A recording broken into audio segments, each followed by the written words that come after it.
Help support worldsourcemedia.com, now, by becoming a Patreon on our website at worldsourcemedia.com. We have early report premieres that premiere way sooner than on our video channels. Now if you are seeking the latest trends in fashion, and electronics and gifts and more of the coolest things that you never knew existed at the best prices, please feel free to visit www.atthismall.com. Once again, that is www.atthismall.com. Now if you are seeking the truth or guidance or need a prayer request or studies, please visit followYeshua.now.com at www.followYeshua.now.com. At 10 a.m. Friday morning, President Trump will announce that he is declaring a national emergency at the U.S.-Mexico border, allowing him to spend up to $8 billion to build a border barrier to keep foreigners from illegally entering the country. While Democrats are expected to fight the move and likely will seek to halt the plan via court action, Trump will declare that as president, he has the authority to redirect federal funds in order to stem a crisis. The money Trump plans to use for his border barrier,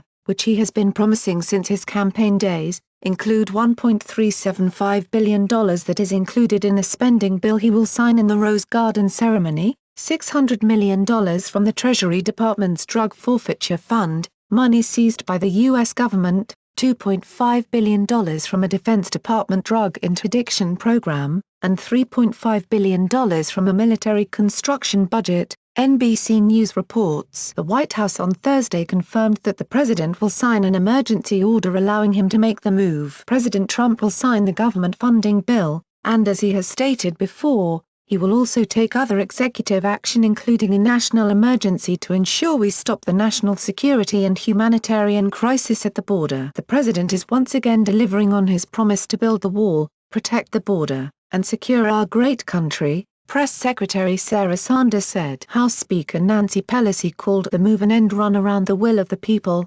adding, "We will review our options, we'll be prepared to respond appropriately to it." It's important to note that when President Trump declares this emergency, first of all, it's not an emergency, Speaker Nancy Pelosi said. The precedent that the president is setting here is something that should be met with great unease and dismay by the Republicans. But Senate Majority Leader Mitch McConnell said on Thursday he is going to support the national emergency declaration, although Congress has no say in the matter anyway. The president has the authority under the National Emergencies Act of 1976 to declare emergencies if he deems that the country is threatened by crisis, exigency, or emergency circumstances other than wars or natural disasters, a 2007 report from the Congressional Research Service, CRS, explains. Fox News reported some of those provisions include the ability to seize commodities or property, control production, transportation and communication,